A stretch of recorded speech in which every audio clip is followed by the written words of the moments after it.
అమ్మ ఇప్పుడు ఇంట్లో మనకి శాంతి లేదు. ఏం చేసినా, ఏం వర్క్ చేసినా కూడా పీస్‌ఫుల్‌గా ఉండలేకపోతున్నాము. సుఖం లేదని చాలామంది బాధపడుతుంటారు. అయితే ఇంట్లో శాంతి, సుఖం ఉండాలి అనంటే ఏ రోజు మనం ఏ దైవాన్ని ఆరాధించాలి? ఏ రోజు ఏ దైవాన్ని అనే కంటే హ్మ్. మనకి ఉపనిషత్తుల్లో కొన్ని శాంతి మంత్రాలు ఉన్నాయి. హ్మ్. ఆ మంత్రం చదువుకోవడమే ప్రతిరోజు. ఓహ్! చాలా తేలికైన మంత్రాలు కూడా ఉన్నాయి. హ్మ్. ఈ ఈ ఒకటి చెప్తారా అమ్మ? ఆ, ఈ మంత్రం చదువుకుంటే హ్మ్. ఆ ప్రాంతంలో అంటే చదువుకున్న వాళ్ళు శాంతంగా ఉంటారు. హ్మ్. ఆ ప్రాంతం శాంతంగా ఉంటుంది. వాళ్ళు ఎక్కడికి వెళ్తే అక్కడికి చాలు కదా. హ్మ్. అవును. మనకు మన చుట్టుపక్కల శాంతంగా ఉంటే మన ఎవరికి వారికి అంతే. ఇప్పుడు ఎవరికి వారు చదువుకుంటూ ఉంటే అంతా శాంతే కదా. హ్మ్. మా చిన్న చిన్న అన్నీ కలిస్తేనే కదా మొత్తం కలిపి అవును. అంతా బాగుండేది. హ్మ్. కనుక ఈ మంత్రాలు చాలా తేలికైన మంత్రాలు, చిన్న చిన్న మంత్రాలు. హ్మ్. అసతోమ సద్గమయ, హ్మ్. తమసోమ జ్యోతిర్గమయ, మృత్యోర్మ అమృతం గమయ, ఓం శాంతి శాంతి శాంతి. ఓహ్! అంటే ఏంటి?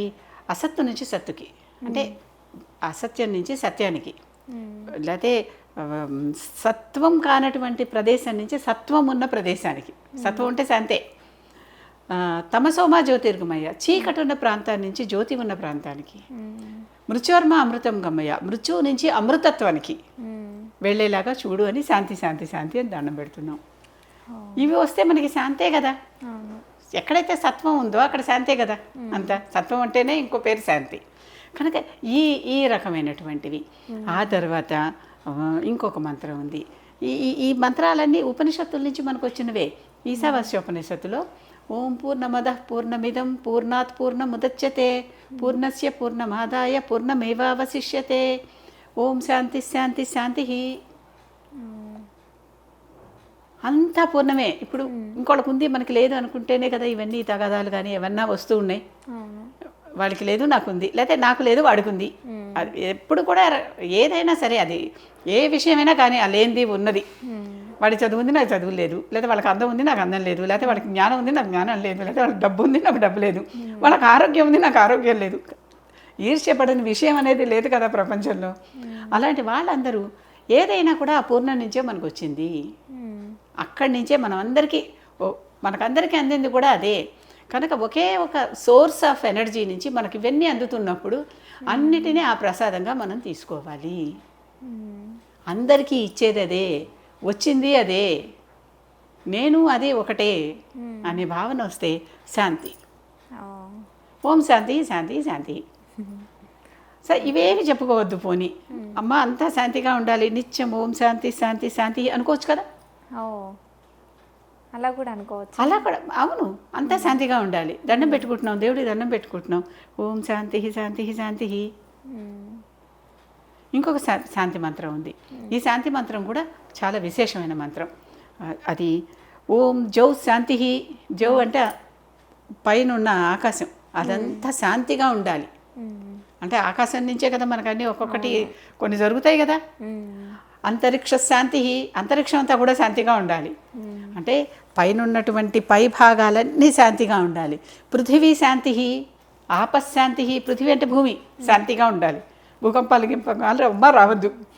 ఆపశాంతి అంటే నీరు, ఆపహ అంటే నీరు, సముద్రం నుంచి నదుల నుంచి మనకి ఎలాంటి పైనుంచి వానలు కురిసేసి ఆకాశం, ఇందాకే చెప్పా కదా మొన్న ఎంతెంత వరదలు అలాంటివి వచ్చేసాయి. అలాంటప్పుడు ఇవి చదువుకోవటం అనమాట. హ్మ్. పృథ్వీ శాంతి, ఆపశాంతి, మళ్ళీ ఔషధయ శాంతి. ఎన్నో రకాల ఔషధులు, వనస్పతయ శాంతి. వనస్పతి అంటే చెట్ల నుంచి అరణ్యాల నుంచి ఎన్నో ఎన్నో వస్తున్నాయి కదా వస్తువులు. అలాగే ఔషధులు ఎన్నో వస్తున్నాయి కదా. ఇవన్నీ కూడా మనకి శాంతి చేకూర్చాలి కాక హ్మ్. మనం అదే అడుగుతున్నాం. భూమి నుంచి నాకు శాంతి కావాలి, ఔషధాల నుంచి శాంతి కావాలి, నీటి నుంచి శాంతి కావాలి, ఆకాశం నుంచి శాంతి కావాలి, అంతరిక్షం నుంచి శాంతి కావాలి, వనస్పతుల నుంచి శాంతి కావాలి. అన్నీ నాకు అంటే ఎవరికి వారు చేసుకుంటుంటే వారికి, ప్రతి వారు చేసుకుంటే అందరికీ కదా. అవును. ఇదేమి దాచేసింది, ఒకప్పుడు దాచిన మాట యథార్థమే. అంటే మిస్యూజ్ చేస్తారేమో అనేటటువంటి భావంతోనే ఇప్పుడు దాచాల్సిన అవసరం లేదు కదా, చక్కగా చెప్పేయచ్చు. హ్మ్. ఇప్పుడు అందరికీ చెప్పుకుంటున్నారు కదా. అవును. కనుక వనస్పతయ శాంతి, విశ్వే దేవ శాంతి. విశ్వే దేవతలని, ఆ దేవతలు మనందరినీ ఎప్పటికప్పుడు పైనుంచి పరిరక్షిస్తూ ఉంటారు. వారందరూ కూడా నన్ను శాంతిగా చూడాలి కాక, వారందరూ నాకు శాంతి కలగజేయాలి కాక. హ్మ్. ఇప్పుడు ఇవన్నీ చూడండి ఎలా అన్ని శాంతి మంత్రాలే. ఏ ఒక్కటి కూడా దీంట్లో మనం దీనివల్ల అవుతుందా లేదా అని అనేటటువంటి ఆలోచన లేదు. ఈ మంత్రాలన్నీ ఇవన్నీ చేస్తూ శాంతి బ్రహ్మశాంతి, ఆ పరబ్రహ్మ ఎవరున్నారు, ఆ పరబ్రహ్మ నాకు శాంతిని ప్రసాదించుగాక, నా మీద నుంచి శాంతత్వం సత్వగుణం ఒక్కసారి ఇట్లా నాకు మొత్తం చేసేయాలి కాక. సర్వం శాంతి, శాంతిరేవ శాంతి, ఓం శాంతి శాంతి శాంతి. ఇప్పుడు ఇవన్నీ ఎన్ని శాంతి మంత్రాలు జరుగుతున్నాయి. ఇది మనకి తేలిగ్గానే ఏ శాంతి మంత్రం అని ఇంటర్నెట్లో మీరు సెర్చ్ చేస్తే వచ్చేస్తాయి. ఇలాంటి శాంతి మంత్రాలు చెప్పుకోండి, హాయిగా శాంతంగా ఉంటాం కదా. మనం ప్రత్యేకంగా ఇంకొకరి గురించి అడగట్లా, స్వార్థమే. నాకు శాంతి కావాలని అడుగుతున్నాం మనం.